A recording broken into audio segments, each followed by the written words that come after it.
Lock the door, blow out the light. The hungry Oni haunts the night. Hide and tremble, little one. The Oni wants to have some fun. Hear it scratching on the door. See its shadows cross the floor.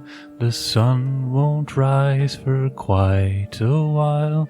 Till then, beware the Oni smile.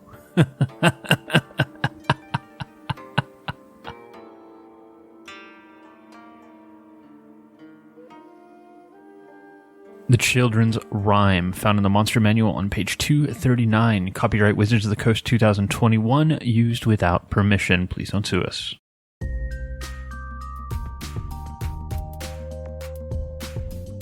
Hey there, creatures, and welcome to Encounter This, a podcast exploration of the creatures from Dungeons & Dragons and the lore that surrounds them.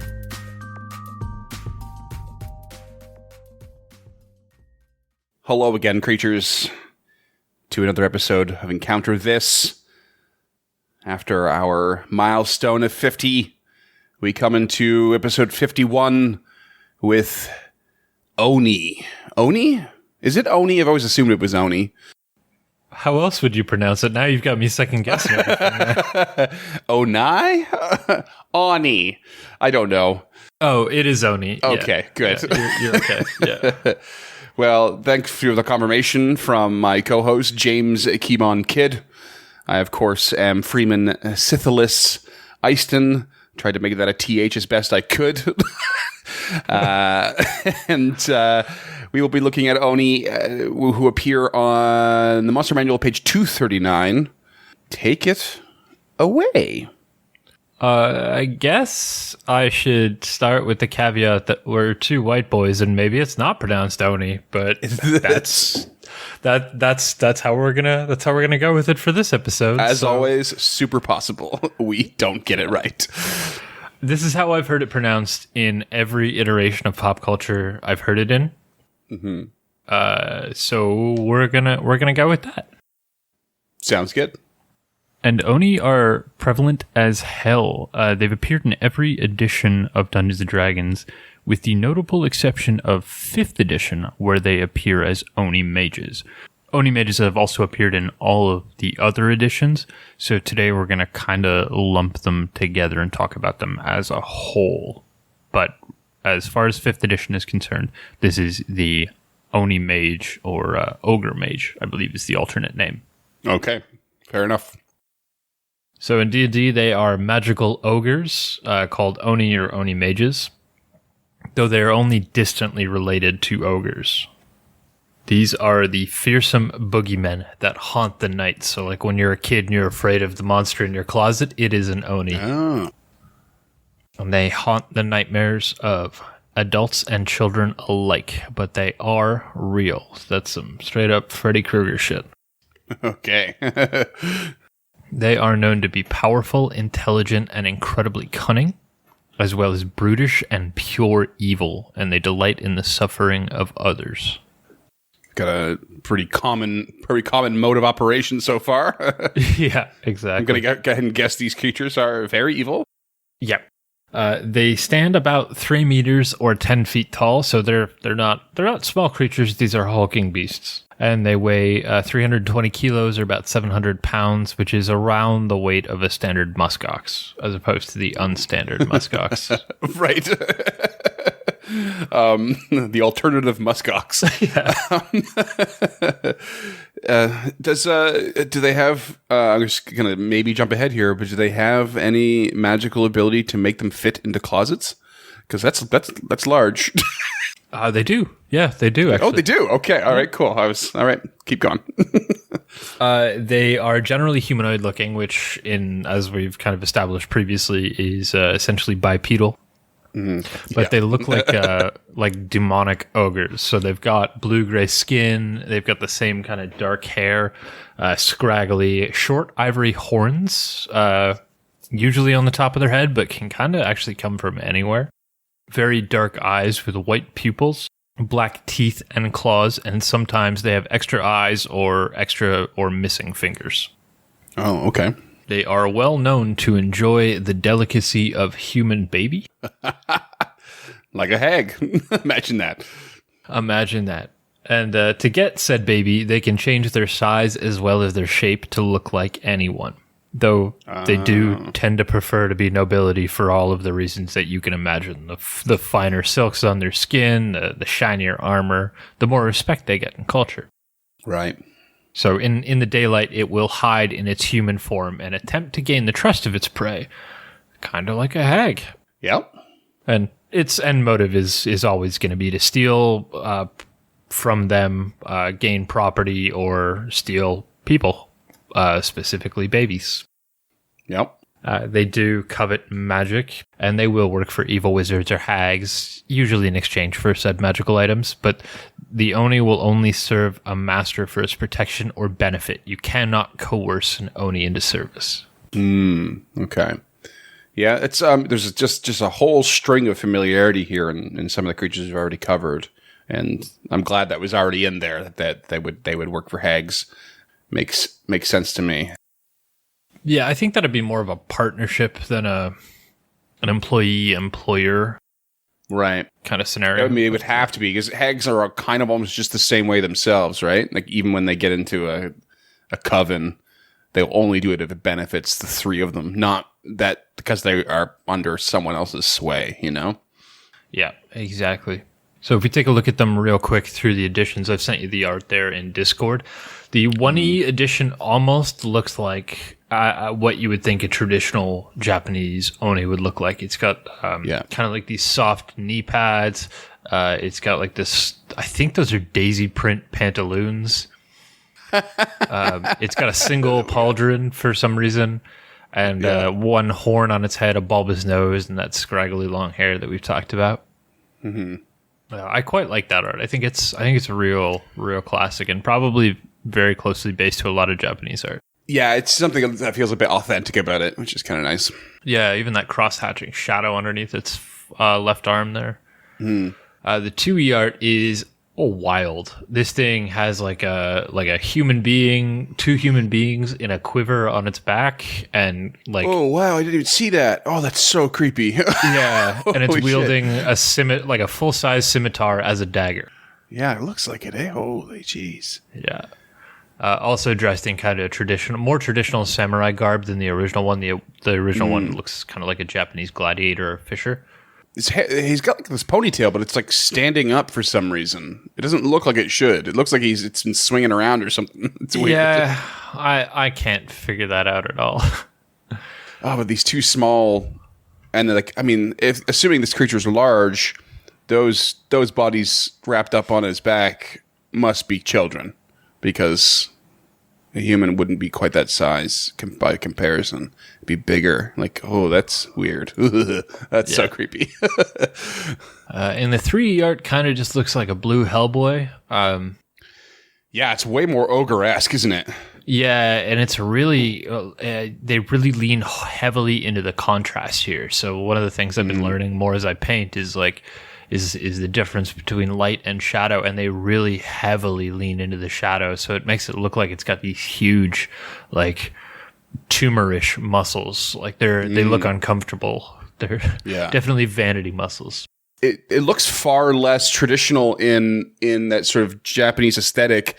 Although, you know, I think the studs on its sort of armlets and bracers and part of its like waist armor does sort of reminiscent of that, but the sword itself is like very fantasy Viking, you know, and he's wearing like chainmail, or like a chainmail skirt or loincloth, and those kind of take away from that. It's got like this huge sword has the same blade shape as like a bronze gladius is what that shape is. So that's it kind of bevels in on the inside.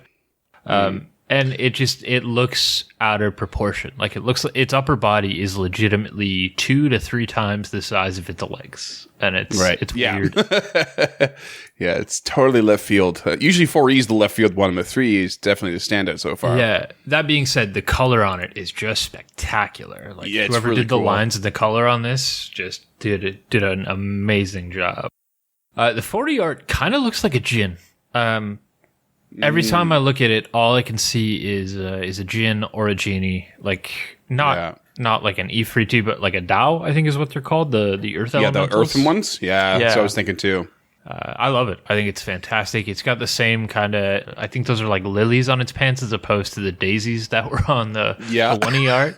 Still got those flowery pantaloons though.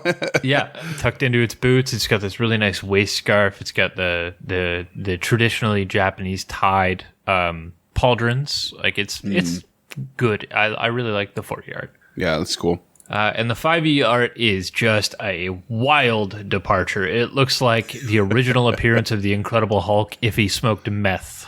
Like it's blue skin, blue gray skinned, purple pants, and just wearing like a Jekyll and Hyde cloak. Like it's very clearly inspired by Mr. Hyde, like the old Mr. Hyde.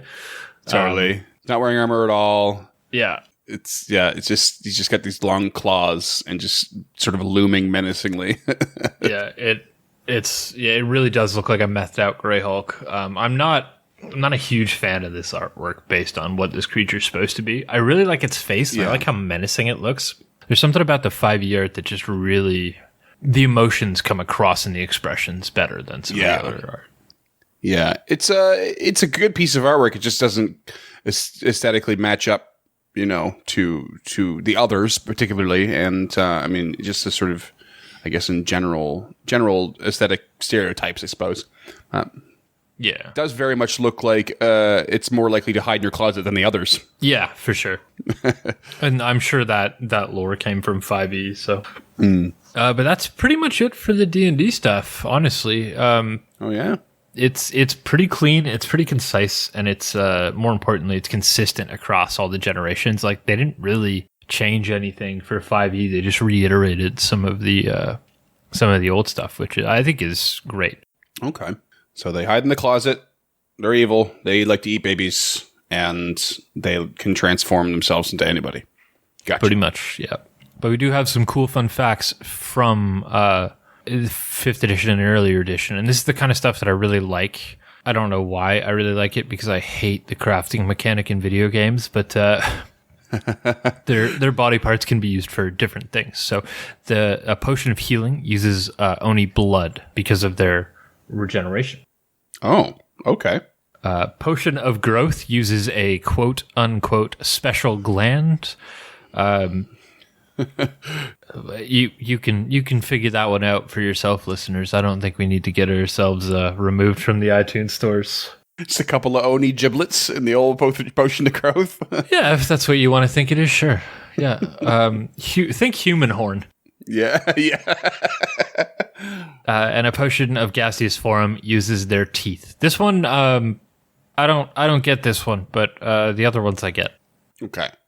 So the gaseous form one comes from 1st edition, which I've been led to believe has better mechanics for crafting. While the rules for crafting still exist in the DMG, it kind of seems to have been left out of 5e in favor of 5th edition's more streamlined and simplified mechanics.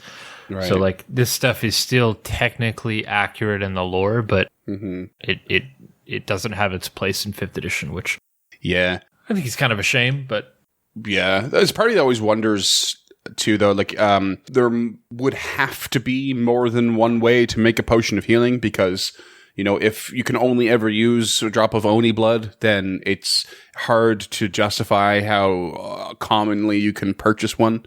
Oh, that's okay. Yeah, I see what you're saying. And that's just the potion of healing, let alone special glands or a tooth from one particular creature of a giant, bestiary or lexicon or whatever. Like, right. It's just like it makes it so much harder to justify and makes it less believable if it can only be these ingredients, Okay, so the way I would swing that is the way I've always thought about crafting potions is this is how you would do it is if you don't have access to the magic. So the way I've always imagined potions work. So like if you're a cleric or anybody else who has access to cure wounds, you would just cast it into like an ether solution, and that would hold the spell. Right. But if you These are didn't more have alchemical access to solutions. yeah, that's kind of exactly more alchemical solutions. So that's how I've always thought about this kind of stuff in regards to casting. Okay. Yeah, I think that's fine. I guess the only thing that that middle ground would almost be that, I don't know off the top of my head I don't think there's any material or components for casting Cure Wounds, but usually a material component is kind of built in even to the casting, right? So the thing that always springs to mind is the potions of giant strength, and they always have the toenail of whatever giant level the potion is, right, like floating inside So that's what all of this just reminds me of.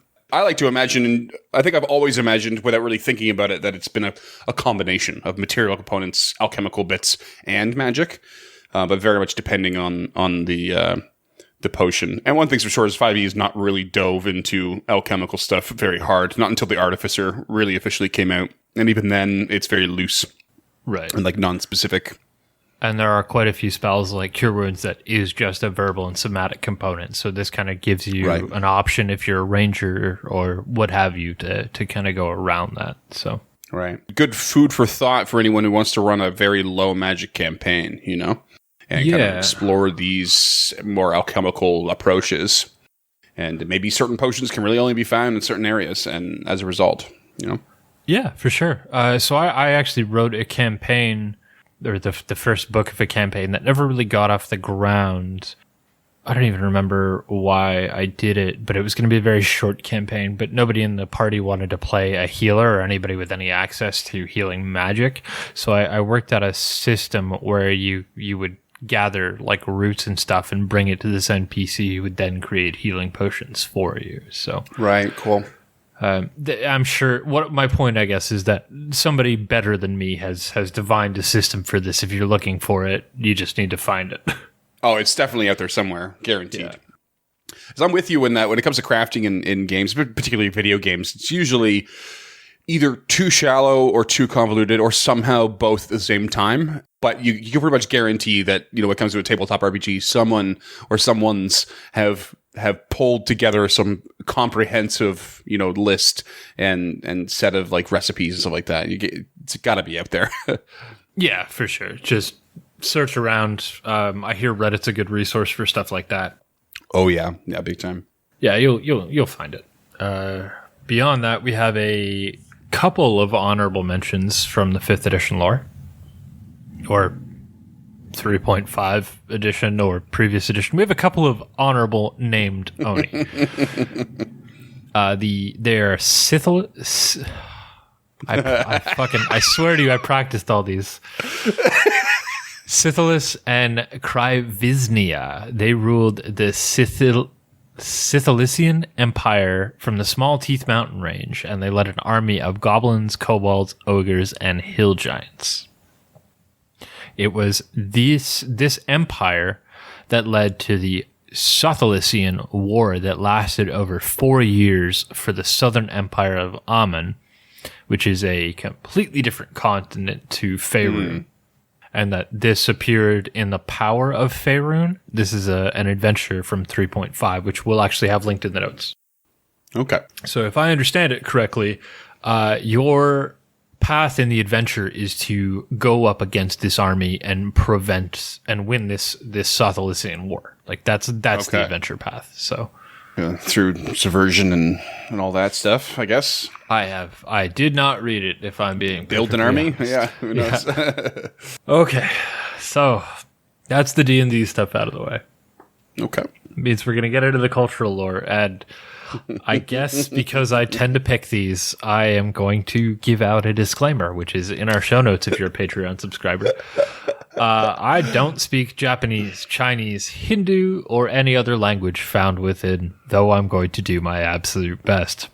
There also isn't a lot of original sources I could find for this, since most of it is folklore, meaning their reading list is going to be kind of a mess, scattered between podcasts, free books on archive.org, references to books, and other stuff like that. There are some Japanese and Chinese works that we'll touch on here, or I will use as a reference that aren't haven't been rescribed. So I've got to take a lot of this kind of on faith.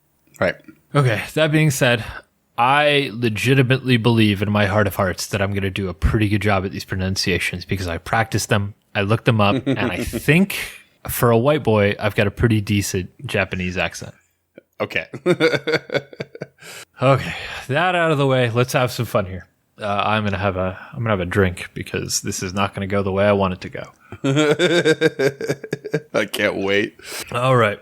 Both oni and onis are acceptable plurals. I use oni because onis sounds weird to me. Yeah, I was thinking the same thing. I actually thought about this today before the recording. Like, is this going to be one of those rare ones where we don't put the S on for the episode name? And I think we're on the same page on that one. Yeah, unless you feel incredibly, intensely passionate about it being onis. No. Yeah, okay, perfect. Not in this case. No, it feels very plural on its own. Yeah. Yeah. Oni are a kind of yokai, which is a demon, ogre, troll from Japanese folklore. And that's not a demon -ogre -troll. That's a demon /ogre /troll. So it could be one of the three or any combination of the three. Right. Okay. So they have one or more horn growing out of their head, usually red, blue, or white skin. Hideous, giant, sharp claws with wild hair and tusks. And they tend to wear tiger loincloths. Hold on to that. It's going to be important later. Okay. Sometimes they have a third eye in their forehead and or extra fingers or toes. Oh, I forgot to put this up. We actually have a photo of Scythilis. So that's him. I threw him in the chat there. Oh, cool. Krivishnia is his wife. Yeah, okay. So he's like green skin, red horns, a little more demon ogre-esque as well. Big fucking sword. Yeah. Yeah, cool. Back to our world, onis usually carry a metal club called a kanabo. So this is just like an iron rod, essentially. Yeah, I've heard. I'm somewhat familiar with this one. I think it's like it's like an iron rod. There's like wood on the end, and then they have like metal studs all around the length of it as well. Is that right? Yeah, exactly. The word oni comes from on, a character meaning to hide or conceal, found in the Wamyo Ruijusho, which is a Japanese dictionary of Chinese characters from 938 CE. So this is the first reference in Japanese to the word oni. Crazy. And they're known as on because they usually hide things or themselves. At this specific time, though, the word oni already existed in Japanese culture and had another meaning as soul or spirit of the dead. So around this time, they merged the Chinese character on with the Japanese word oni to mean to hide or conceal soul, spirit of the dead. So it's got a lot of meanings. Okay. In Chinese, the character for oni is gui, which also means dead or ancestral spirit, with possible Taoist origins from the entire concept of the oni. So the whole lore is kind of muddled between Hindu, Buddhist, Chinese, and Japanese culture. Things get real fucking crazy around this time. This is kind of when Buddhism comes to China and then moves into Japan, and this is kind of where we're seeing the origin of all this stuff kind of merge and convulse. Okay, so this is becoming a bit of a melting pot. It is. So we're gonna be jumping kind of back and forth from cultures here, and I should apologize for that, but I'm not going to because I did my absolute best. So powerful oni are called kishin or kijin, meaning oni god, as ki is an alternate reading of the oni character. So an evil soul beyond redemption turns into an oni after death, and the most evil turn into an oni while still alive. So that's Japanese Chinese stuff. The oni kishin, kijin, as well as an evil person turning into an oni while they're still alive. Okay. At some point, this is synergized with the yaksha and the rakshasa of Hindu Buddhist culture, and the oni became the ones who tormented the sinners of Jigoku, which is hell. So they took this Hindu Buddhist idea of yaksha and rakshasa, and kind of made. And the oni fill that gap in Japanese culture. Cool. Neat. So they also administer sentences passed down from Hell's magistrate, King Yama. As far as I can tell, that's also a Japanese concept, but it again, the waters are really, really muddied here. So I apologize to anybody who knows better than this and is just screaming into their microphone at this point.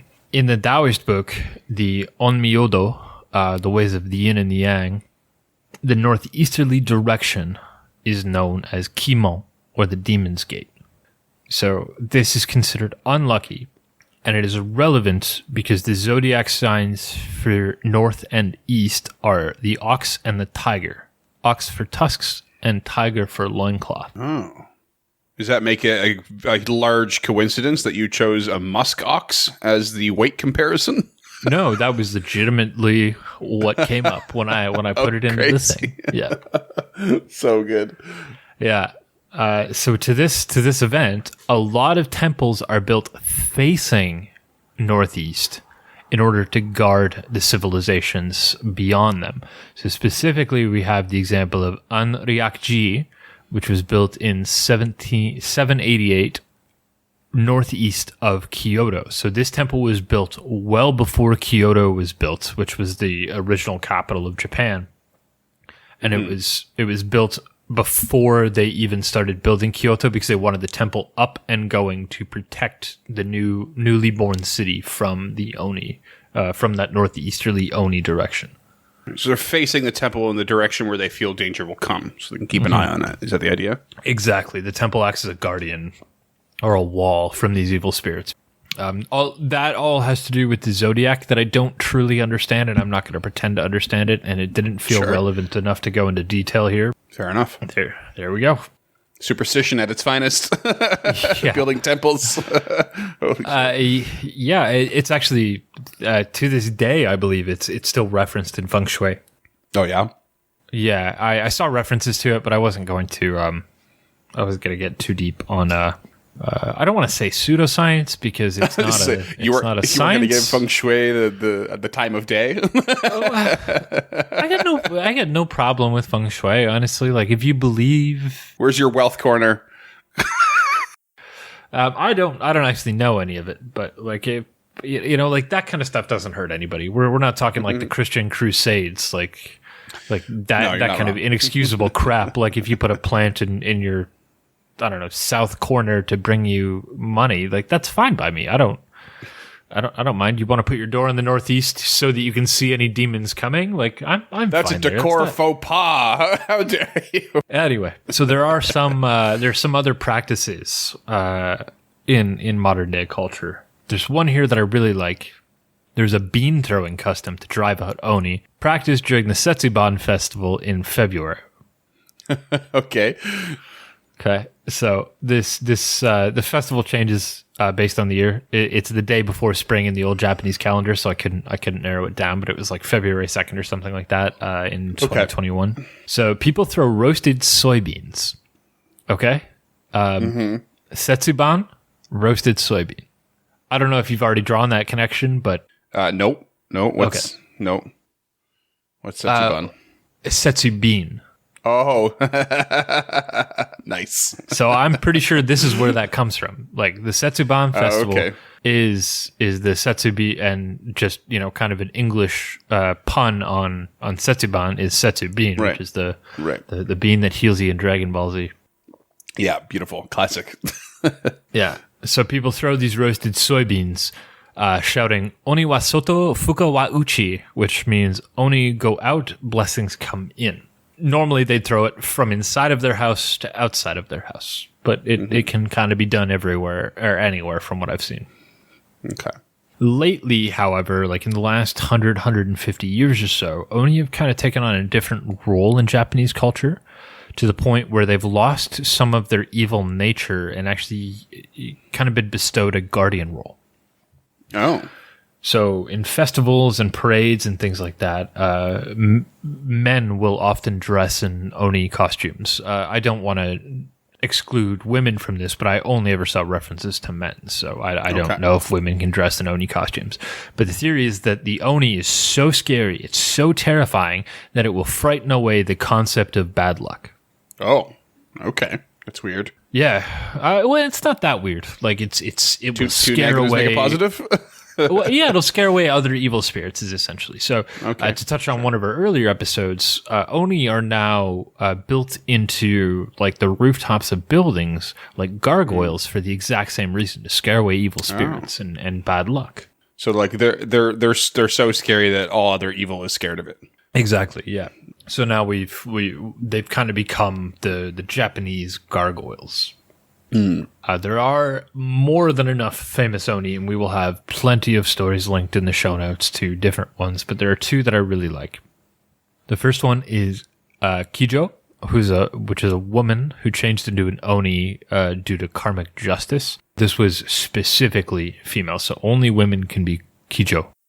The other one is a very, very famous Oni, and it's Shuten Doji, who is the demon leader of Japan. So, like, this demon ruled over Japan for a long, long time before it was killed by the famous hero Minamoto Yorimitsu, who is just an excellent story. Again, we'll have a link to Jason Weiser's podcast, Fictional, telling that story because it's just incredible. Neat. And we have a couple of cultural fun facts here. And yes, we are doing two different segments of fun facts this episode. Oh, okay. I like it. There are a lot of really cool ones in culture. So Double the fun. The first one is Onigoko, is the Japanese name for tag. And the player who is called the Oni. Okay. So you got to get away. Yep, exactly. You got to run away from the Oni. There's a really, really horrible Japanese idiom here. Oya ni ninu ko wa oni noko, which roughly translates to a child that does not resemble its parents is the child of an Oni. Oh my God. Which is usually reserved for scaring misbehaving children, which is horrifying and fantastic. So, like, resemble in, like, they don't, like, act like them, not, like, look like them? I think so. I think this is a literal translations, but, like, hey, if you're not going to behave, maybe you're not my kid. Maybe you're the child of an Oni. Oh, God, that's terrible. Children just get the most terrorizing thing sometimes, don't they? Just to make them behave. Certainly does. Oh, that's funny. I sent you a picture of this in the show notes. I don't know how familiar you are, but there is a Pokemon called Electabuzz. It's one of the original 150, and it is based off an Oni. It's got like this yellow skin, tiger stripe kind of pattern. The Oni fangs. It's kind of got the scraggly ponytail at the top there. Like, this character is definitively based off an Oni. Yeah. I would not have really guessed that without these sort of minor details, but... as soon as I saw it, I lost my mind because I did not put that together. Crazy, yeah. There is an Oni emoji, which is character U plus 1F479, which is written as Japanese ogre. Yeah. So I've also sent that to you in the chat because it's available on Discord. Yeah, it's such a classic look. The thing I'm most familiar with when it comes to Onis is like an Oni mask that like certain, I don't know, samurai or different warriors used to wear, and that's what that looks like. Yeah. The next fun fact is King Yama from Dragon Ball Z is an Oni who presides over the check-in station of the other world. So he's very clearly a ripoff of the King of Hell, King Yama. Oh my God. Yeah. That's so funny. Yeah. The fucking hat with the horns on it. Love it. The business suit. The scraggly black beard. That's so good. Just a proper bureaucrat. Yeah. The next one here is in Street Fighter 4. Akuma's alternate form is Shin Akuma, meaning true great demon, who is also an Oni. I've sent you that picture, and that's actually a figure of Akuma, and it's very much an Oni. He's got this Super Saiyan white bright hair and like purple skin, like the huge Akuma tusks, like definitely. Yeah. Just missing the horns, or maybe they're kind of there, little bumps in the forehead. It's kind of hard to see, but yeah, it's hard to see on this one. And then my favorite honorable mention here is there was a Japanese warrior in the Kyushu campaign that helped repel the Shimazu army. So this was one of the most famous women in Japanese history, but her name is not known. But she was given the nickname Oni because she fought so fiercely and she was so mean to her men because she commanded this army. Crazy. And then was eventually giving the honorific Gozen, meaning young lady or honorable. So she is known as the honorable demon Oni Gozen. Crazy. That's pretty cool. Yeah, I love that. I thought that was such a cool story. And where the fuck is that movie, Hollywood? Yeah, seriously.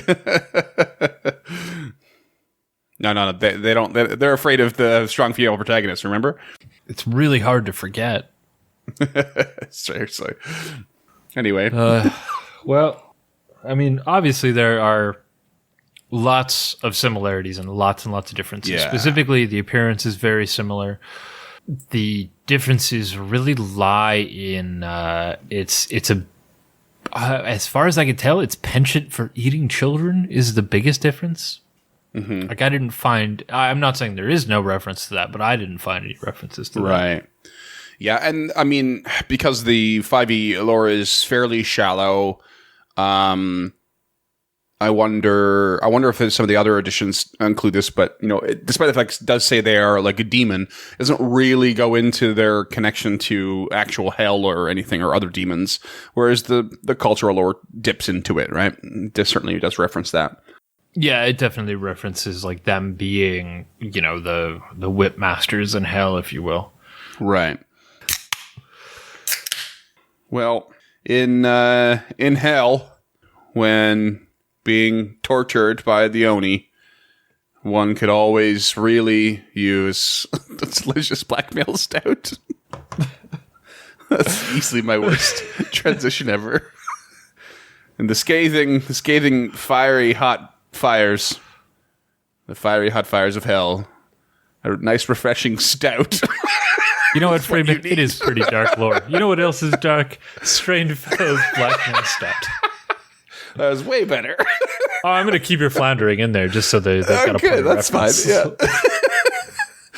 Yeah. Well, it's been, I don't know, it's hot. It's hot out, guys. I'm a melting human furnace. Yeah, so we're in the middle of a, I don't want to say legendary, but it's not far off. We're just starting our record-breaking heat wave, and it is... Yeah. I would not be upset if I curled up into a ball and did not wake up tomorrow. Wake me seriously. In 2 weeks when this is over. Yeah. Yeah. Some record highs coming through here. It's going to be brutal. But this will this will keep me going. This refreshing and delicious, best enjoyed in a glass, Strange Fellows Blackmail Northwest Stout. Delicious. Ring it through my liver. Put it in my veins. Well, that brings us to mechanics then. The old mechanics. The old number crunch.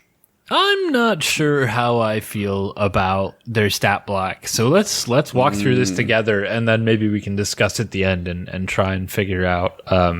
My gut instinct tells me that they're going to be really basic, too basic, because there's not much lore. They didn't really dive into it.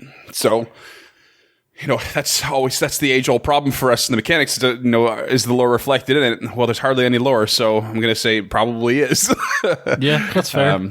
Yep, that's where I'm at. All right. Well, to get the ball rolling here, they are a CR7 with 110 HP. Okay. They have an AC of 16, chainmail. Don't know where the fuck that comes in, other than, I guess, maybe samurai chainmail. It is definitely not reflected in that art where they're just wearing a cloak and the Hulk pants.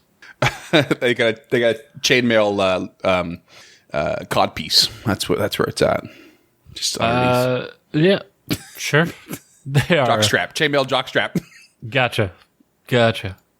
They are large creatures, giant subtype, and they are lawful evil. Oh, so they are a giant subtype. Okay. Yep, because they are related to ogres. Yeah. Okay. All right. And to that regard, they speak common and giant. They have 60 feet of dark vision, as you would expect from a creature of the the knight, I guess. They have a 30-foot land speed and a 30-foot flying speed, which is... They can fly. Yep, apparently. Where did that come from? I have no fucking idea, but I'm double checking it with the monster manual as we speak, and it's in there. Oh, okay. All right. 19 strength, 16 con, 15 charisma, which I guess comes in handy when they're nobility. Yeah, sure. I suppose. Yeah. Yeah.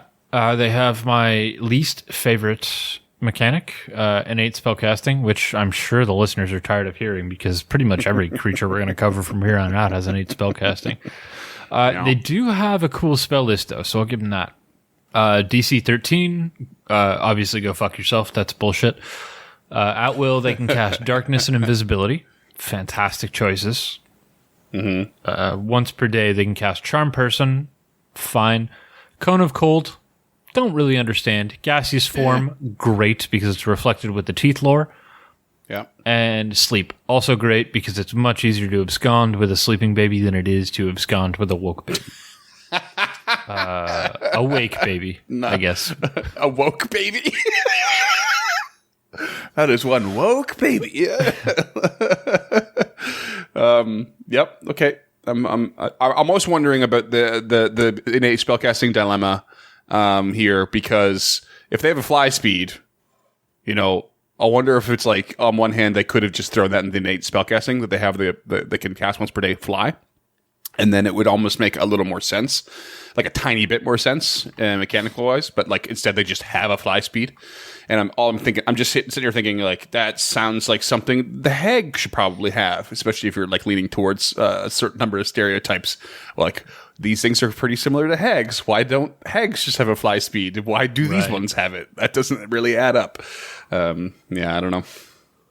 My best guess, which is not a great guess based on the art we've looked at earlier, is that it's a legacy thing. Okay. Yeah, sure. Its next ability is magic weapons. Its attacks count as magical for the purposes of bypassing DR. Sweet.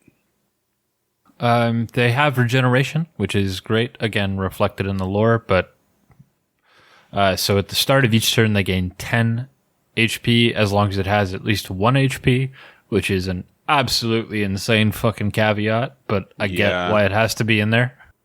Mm-hmm. Yeah, they probably didn't want to double up on the troll thing, which, I mean, we haven't covered trolls, but spoiler alert, then you have to, like, basically hit them with fire to stop their regeneration or something like that. I'm sure it's different for different types of trolls, but... Yeah, maybe. Yeah. So even if a troll has 0 HP, it can still regenerate? I don't know off the top of my head, but I know like the regeneration can be stopped in that particular way, and and then their regeneration also includes things like limbs. So like their limbs can be hacked off and then reanimate themselves and stuff like that. So this just seems like a much simpler, like no extra beef kind of version of that. Yeah, it's just that if it has at least 1 HP caveat that I don't fully understand. Like it's not. Right. I guess it's because there's no negatives in 5e. Right.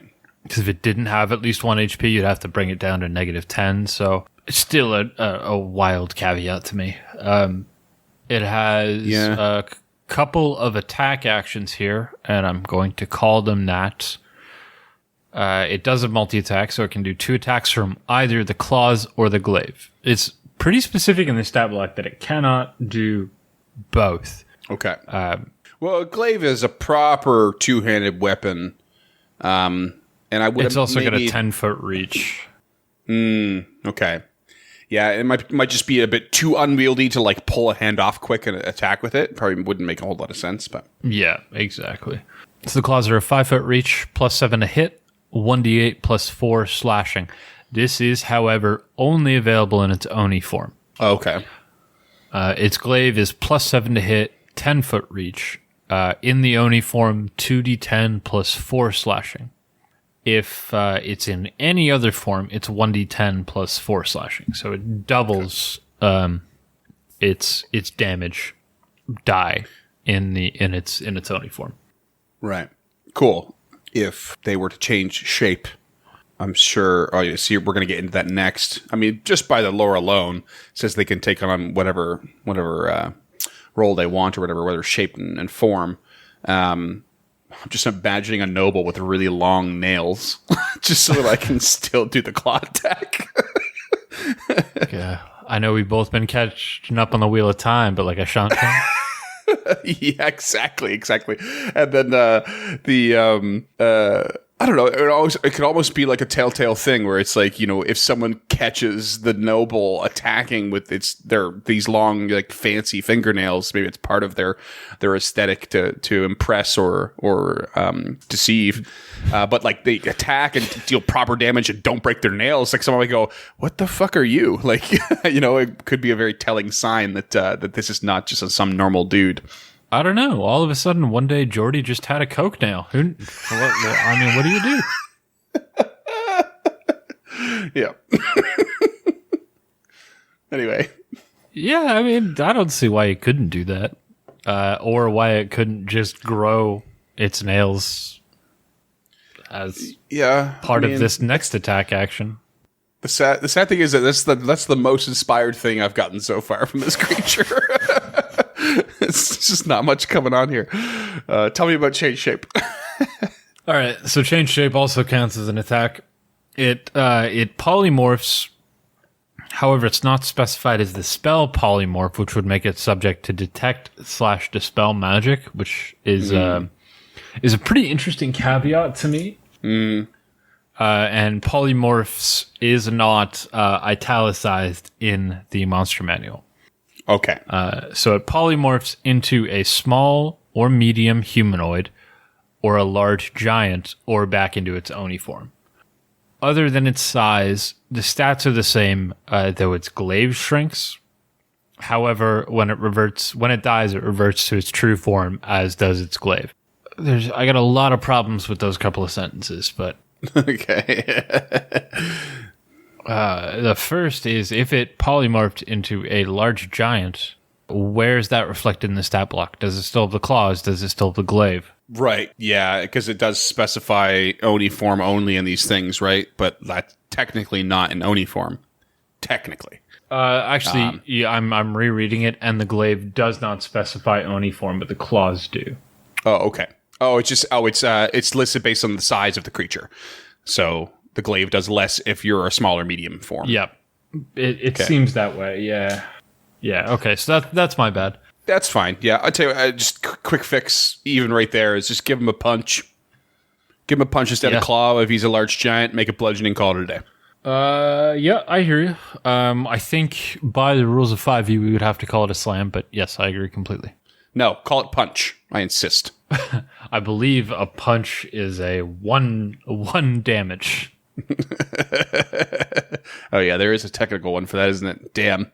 Okay, yeah, fine. Slam attack is one damage, if I remember correctly. You win this round. Yeah, give it a punch. Why not? Change this into a medium human in a suit of armor. Give it ye old glaive punch or gauntlet punch.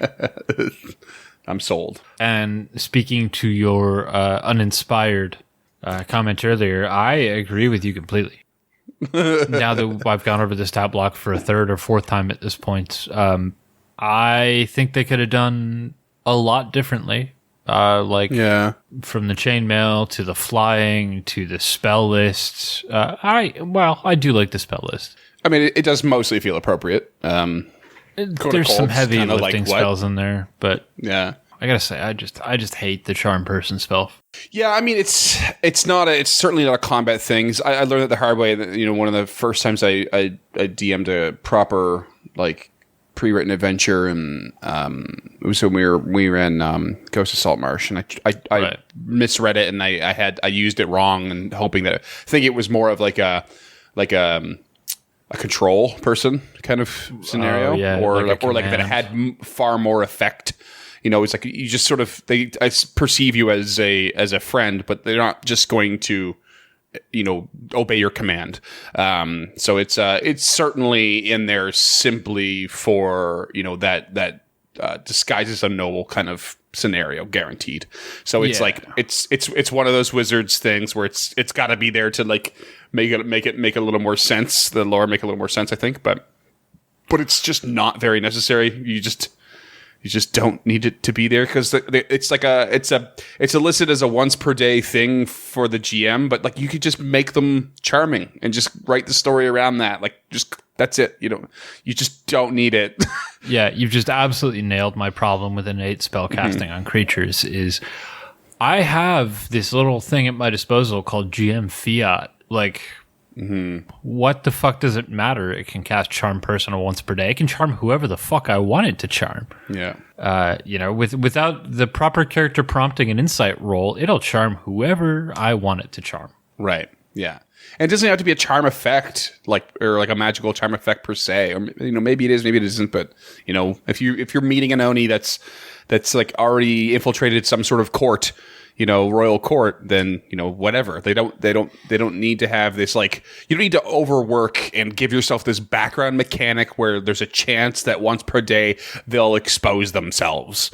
No, that's what your players are for, to expose them. Yeah, exactly. You don't need that. It's kind of it's a part of me that appreciates that they put it in there for the attention to detail, but it's honestly just going to make, especially new GMs, think too much about it and try to employ it, and when they just don't need to.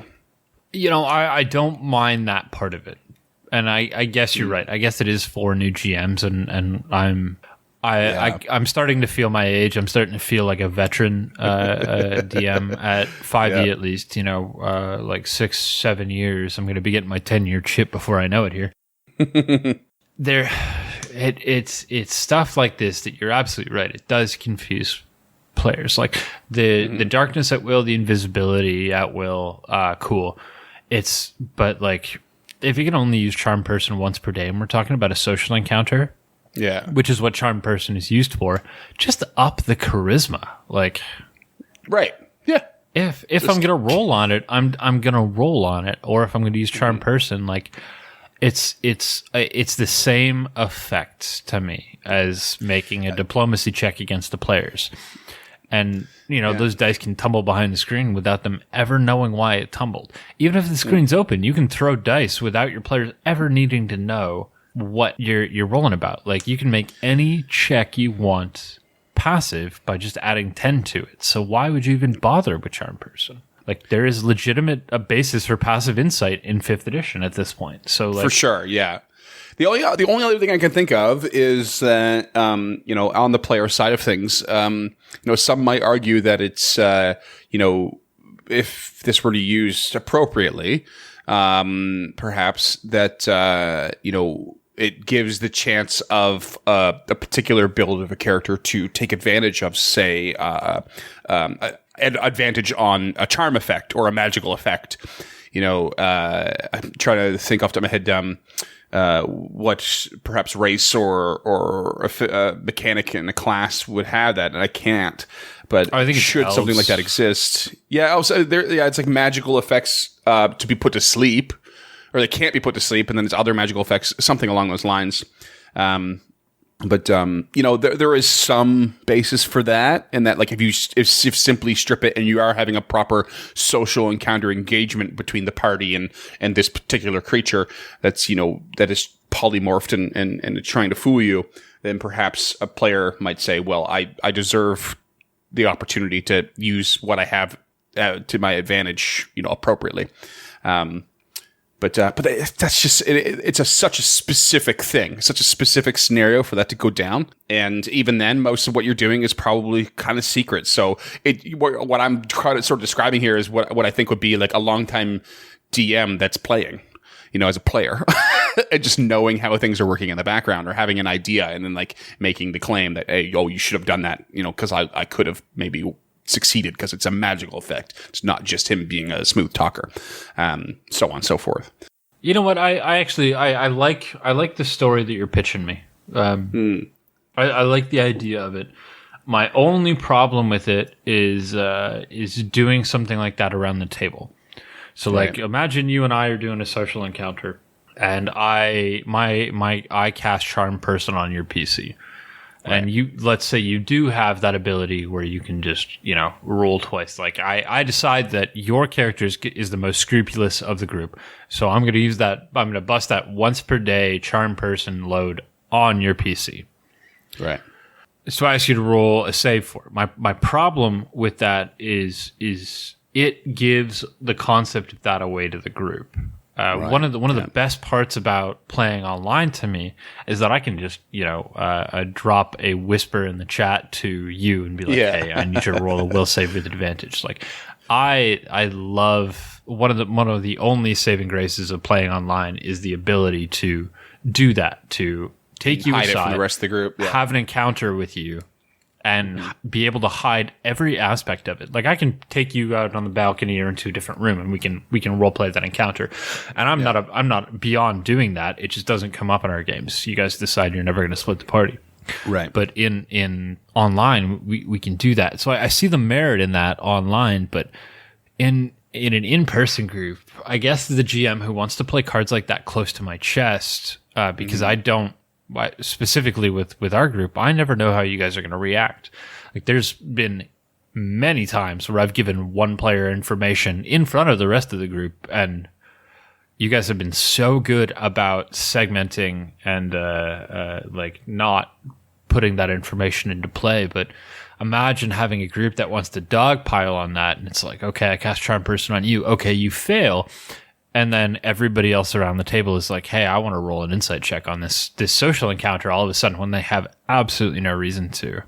Right, yeah. And you as the GM have a hard time like explaining to 4 people like, no, like what tipped you off to the spell that they're casting? Like explain like, because you can explain an insight check away easily, and as far as I'm concerned.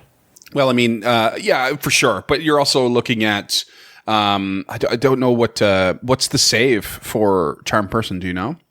I actually have it open in front of me. Wisdom. So yeah, then you're 100% right there. You could just ask someone to roll a wisdom check, and you could fake and be like, you roll me an insight, and then they'll roll the insight, and they tell you your total, and you go, oh, like what's your wisdom bonus? Oh man, I didn't realize it was that number, or I thought it was higher, I thought it was lower, and you're totally lying through your teeth, and then you roll a second one behind the screen, which I know you're pretty adamant about doing, usually, like just fake rolls to fake people out, right? Oh, I do all the time, yeah. And so if you happen to know that they have advantage, well, then you've just rolled the advantage for them. They just don't know it yet, But that definitely requires the GM to like know quite a bit about the characters and how they're built and stuff like that. And to I think a lot of this just comes down to group style of play. Just how close to the chest does the group prefer things to be, or the DM prefer things to be, and do some people care or not? Do you have to find those strategies? Like I'm not the type of GM that wants to really know every detail about your character build. That's for you to know, right? I'm the same way. Yeah, like I got enough going on, but I also something I really truly care about is verisimilitude. Like I truly care about your ability to be in that moment and feel in that moment. And even over Roll20, like I bust my ass with the music, with the like. I know you do too. I don't want to throw you under the bus like that, but like it's one of my top priorities is when I'm writing my exposition is how is this going to make people imagine what's happening. So like to do stuff like this, to let the mechanics of the game get in the way of verisimilitude really, really bugs me when I think when I find it superfluous, I guess is really what it comes down to. Yeah, it's a tough one. It's a very, very delicate line that's really hard to spot, and how what breaks people away and what doesn't is different for like every individual, and even just our Minor Frost Maiden group, like, I mean, even in our group, I'm pretty sure I'm the only one who cares the most about that. Like. Right. Yeah. But no, I get and respect that care, especially when you are, behind this, when one is behind the screen, like, putting that extra care in, even if it's one of those, if it goes unnoticed, but it went smoothly, then you did it well, that's It's so very rare that I give you guys a peek behind the screen, but when I do, I'm so smug about it because it went unnoticed, and that's how I truly believe all of my work should go. It should always be appreciated, but as a GM, all of my work should go unnoticed. Like you guys should. It should just be seamless. It should be smooth. It should feel like I haven't answered every question. And I mean, and I think unlike you, I like that, but I also love to hear what it was afterward. Like after it's all said and done, like I want to hear those little details, how it went down, why we missed it, and like, oh, what actually happened in that, behind the screen. And I'm kind of like, oh, that's so cool, I just love hearing about this stuff. And I love revealing that stuff. It's just with this adventure specifically, it's been very difficult to like pull up the veil and give you a peek at the man behind the curtain. Yeah. Is that a euphemism? I'm never playing with you in person again. Pay no attention to the man behind the curtain. Speaking of human horn. Well, if you want to tell us about your game and why we're completely wrong, or your style, like this is what we've just discussed has always been and will always be a personal thing to you and your players, and everything you do as a GM or DM needs to be completely tailored to your players and your playstyle. And what we've just said is absolutely the wrong advice, the wrong information for somebody out there.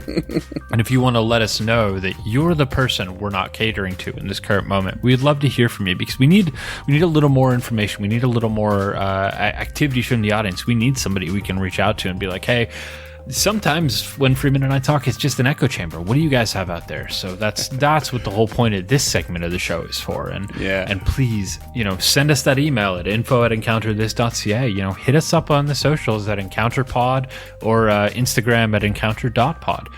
If you want that troll episode to really find out how that regeneration works, $10 a month on Patreon will get you that, or $5 a month will get you a handwritten thank you letter and access to the show notes. This week's show notes, you can specifically look forward to my unique brand of phonetic spelling, as I do with every culture that I choose to torment my psyche with. But I enjoy it. I really like Japanese culture and lore, and I spent days practicing my pronunciation. But if I'm wrong, that $5, even $1 a month, will get you access to our Discord server, where you have a direct line into my ears, and you can be like, hey, we're going to jump on a voice chat right now, and we're going to talk about your Japanese pronunciation because it's wicked bad.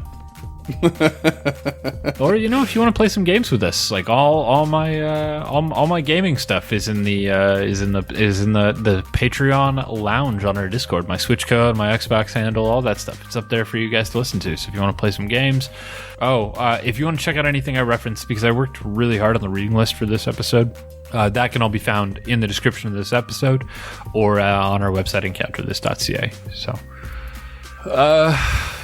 I guess that's it. Go away.